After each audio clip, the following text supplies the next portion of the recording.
Anak ini berhasil menjadi penyihir terkuat di sekolah sihir, walaupun ia tak memiliki sihir sama sekali. Di dunia sihir, sihir adalah segalanya. Semua orang mengandalkan kekuatan sihir untuk menciptakan sesuatu yang mustahil, seperti terbang melintasi langit hanya dengan sapu, atau bahkan membuat benda-benda yang baru. Di sini sihir adalah hal yang normal dalam kehidupan sehari-hari, dan penguasaannya dapat menentukan status sosial seseorang. Namun jauh di dalam hutan, hiduplah seorang sosok yang menentang aturan dunia. Dia adalah Mask, seorang anak yang mungkin mengikuti latihan seperti Om Saitama, yang dapat mengangkat rumah dengan mudahnya. Baginya, dia hanyalah seorang anak biasa yang tinggal bersama ayahnya, bernama Regro, yang mana ia suka makan makanan ringan. Mereka tinggal di tengah hutan, tapi tidak seperti Mask. Regro sebenarnya bisa menggunakan sihir. Regro yang kini berusia 75 tahun teringat masa-masa ketika ia masih menjadi pecundang. Tapi hari-hari itu sudah berlalu dan sekarang tingkat stresnya sudah cukup menurun. Walaupun Mask masih selalu menyebabkan masalah dan kekacauan kemanapun dia pergi. Ketika Mask memasuki rumah, dia menghancurkan pintu karena ia tak tahu harus menarik atau mendorong pintu tersebut. Regro langsung memarahinya, tapi Mask selalu bersikap baik dengan wajah polosnya. Oleh karena itu, ia jarang dihukum oleh sang ayah. Lalu Regro memintanya untuk memperbaiki pintu itu. Tapi Mask tidak bisa, dia benar-benar tak memiliki akal pada umumnya. Sehingga ia mencoba mengembalikan pintu ke posisi yang salah, dengan cara yang salah. Dan ketika ayahnya mencoba menasehatinya, pintu itu malah benar-benar rusak. Dia berjanji bahwa dia akan memperbaikinya, tetapi Regro telah kehilangan semua harapannya pada Mask. Sambil menuangkan teh sihir, Regro bertanya apakah Mask sudah menyelesaikan rutinitas latihan paginya. Mask mengiyakan, namun bertanya mengapa dia hanya melatih tubuhnya dan bukan sihir. Regro ingin mengatakan kepadanya bahwa dia tidak bisa menggunakan sihir, tapi ia berpikir bahwa itu hanya akan membuat putranya patah hati. Jadi dia memutuskan untuk memberitahunya di lain waktu. Regro memberitahunya bahwa dia akan keluar sebentar dan meminta Mask untuk menjaga rumah. Mask menyuruhnya untuk tidak khawatir, tapi Regro memutuskan untuk mengingatkannya satu kali lagi saat dia keluar bahwa Mask benar-benar tidak boleh pergi ke kota. Seperti anak yang baik, Mask berjanji tak akan melakukannya dan mendoakan agar perjalanan sang ayah aman. Namun, Mask tidak melakukan apa yang dia janjikan. Dia sangat lapar karena latihan yang keras. Jadi ia mengincar promo untuk makanan ringan favoritnya. Dia menggunakan jubah dan menutupi wajahnya dan bergegas ke kota. Di sana dia melihat segala sesuatu berhubungan dengan sihir. Ketika ia sampai di kota roti, ia memesan 7 buah kue krim untuk dirinya sendiri. Namun ketika tiba waktunya untuk membayar, dia menghancurkan semua koin dengan penuh semangat. Tukang roti terkejut dan orang-orang di belakangnya mulai curiga. Meskipun terkejut, Mask menggunakan kekuatannya untuk membengkokkan koin-koin itu dan memperbaikinya. Hal itu semakin membuat si pembuat roti tertekan. Bagaimana bisa seorang melakukan itu dengan tangannya? Tiba-tiba, angin berhembus dan memperlihatkan wajah Mask. Semua orang merasa ngeri hanya dengan melihat wajahnya dan mengatakan bahwa mereka tak dapat melihat bekas luka di wajahnya. Sementara itu, di sisi lain kota, seorang polisi sihir bernama Brad yang sedang membaca berita. Dia melihat bahwa seorang siswa terpilih untuk menjadi Divine Vision dari Akademi Sihir, sebuah gelar yang diberikan kepada siswa terbaik di sekolah itu. Dengan gelar tersebut, murid tersebut juga menjadi seorang bangsawan dan mendapat hadiah uang yang banyak, membuat Brad yang melihatnya merasa iri. Di sebelahnya, ada juga seorang pria yang dirantai seperti Mask yang tanpa bekas luka di wajahnya.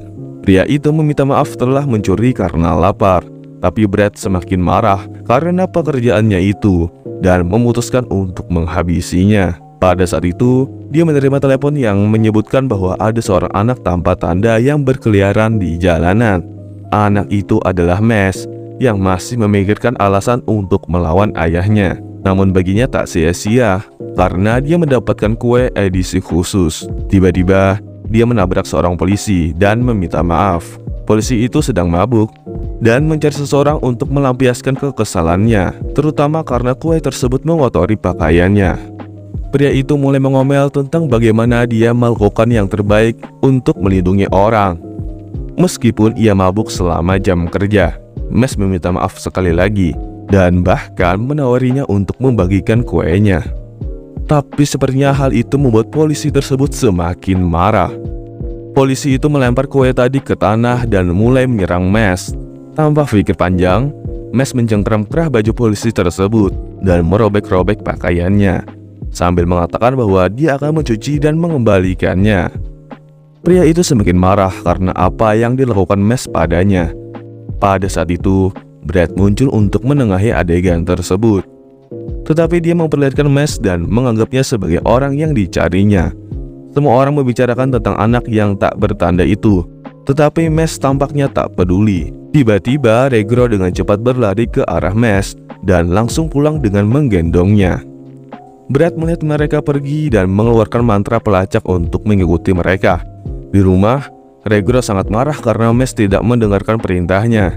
Tapi Mes meminta maaf dengan wajah bocilnya dan Regro pun menghentikan kemarahannya. Dan sebagai hukuman, dia menyuruh Mes mengulangi rutinitas latihan paginya. Mes merasa menyesal dan sedih, tapi dia tetap pergi, meninggalkan sisa kue tadi untuk ayahnya. Sang ayah mulai berpikir bahwa mungkin dia terlalu lembut karena Mes tidak pernah memberontak selama masa remajanya. Dia teringat masa lalu bahwa mereka telah tinggal di hutan untuk menyembunyikan Mes dari semua orang. Jika tidak, polisi akan mengejarnya karena dia tidak bisa menggunakan sihir, sesuatu yang hampir merupakan kejahatan. Tetapi sekarang, dia harus melindungi Mes lebih dari sebelumnya karena polisi sihir telah mengetahui keberadaan mereka. Tiba-tiba, pintu depan rumah mereka didobrak dan Brad masuk, bertanya di mana Regro menyembunyikan anaknya. Di dalam hutan, Mes fokus pada hukumannya, seperti memutar palang barbel di jarinya dan hal di luar nalar lainnya, yang mana siapapun akan hancur jika mencobanya. Tapi dia hanya butuh 5 menit untuk melakukannya. Dia pulang ke rumah dan memikirkan tentang hasil latihannya, tapi berhenti di depan pintu karena ia tidak tahu apakah dia harus menarik atau mendorongnya, sebab dia tak ingin merusaknya dan membuat ayahnya marah lagi. Di dalam, Brad meminta Regro untuk memberitahu putranya. Mes yang mendengar hal itu menjadi terkejut dan bingung. Hati Mes hancur saat ia menyadari apa yang sedang terjadi. Brad menyebutkan bahwa sejak zaman dahulu, mereka membunuh siapa saja yang tidak bisa menggunakan sihir, dan dia ingin menegakkan hukum itu karena mereka yang tak bisa menggunakannya tidak pantas untuk hidup. Namun Regro bertekad untuk melindungi anaknya, tak peduli apapun resikonya. Brad mencoba meyakinkan Regro untuk mengungkapkan lokasi Mes, karena jika dia melakukannya, mereka akan mengampuninya. Meskipun disiksa, Regro menolaknya. Dia ingat bagaimana dia terlalu lemah sebagai penyihir dan ditolak oleh semua orang. Guru-gurunya, keluarganya, bosnya, semua orang menolaknya.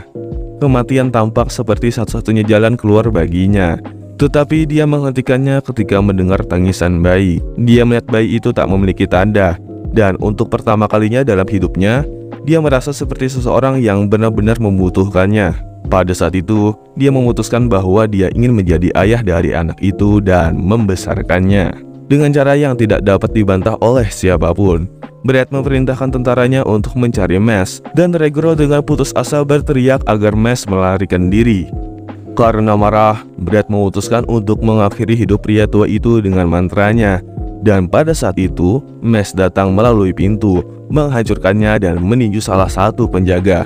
Penjaga kedua datang untuk berkelahi dengannya lagi, tapi dia merobek pakaiannya untuk kedua kalinya hari ini dan memberikan beberapa tamparan berturut-turut sampai dia menghabisi orang itu dengan pukulan yang lebih kuat.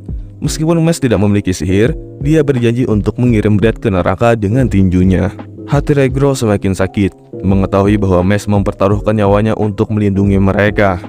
Terlepas dari kesedihan dan ketakutannya, Regro bangga dengan keberanian Mes. Brad mulai merapal mantra yang pernah ia gunakan untuk membunuh seekor naga. Tapi Mes dengan kebebasan tangannya dengan mudah menangkisnya. Semua orang tercengang, tapi Mes hanya berdiri di sana dengan tenang dan santuinya. Brad menggunakan mantra lain yang lebih kuat, mantra yang mampu menghancurkan seluruh hutan. Tetapi Mes menampar mantra itu lagi. Brad menjadi marah dan mulai melemparkan mantra ke arahnya. Tapi itu terlalu mudah, dia bahkan menggunakan mantra-mantra itu sebagai bola untuk dribblenya. Dia menyulapnya dan bahkan bermain bola voli. Tapi sekarang Mash ingin menyelesaikannya. Dia mengambil tongkat ayahnya dan Brad menjadi takut dan menciptakan penghalang sihir. Berpikir Mash akan membaca mantra. Sebaliknya, Mash melempar tongkatnya ke arah Brad dengan kekuatan penuh. Meskipun Brad memiliki penghalang sihir di sekelilingnya, dia tak dapat memblokir tongkat itu dan wajahnya ikut terluka. Mash mengancam Brad untuk menjauh atau dia akan membunuh mereka. Brad dikalahkan tapi dia menawarkan sebuah kesepakatan. Mash sangat luar biasa apabila dia mendaftar di sekolah sihir dan bisa menjadi penyihir pilihan dewa. Brad menginginkan gelar tersebut jika Mash terpilih. Dengan cara ini Mash akan diakui oleh kota sebagai penyihir dan bukan orang buangan.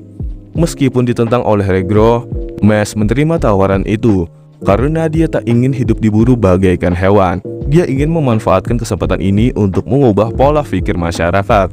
Maka dari itu pada malam harinya, dia menaiki tangga menuju Akademi Sihir dan berjanji untuk menghancurkan setiap tantangan yang dilempar kepadanya di sekolah sihir ini dengan pukulannya.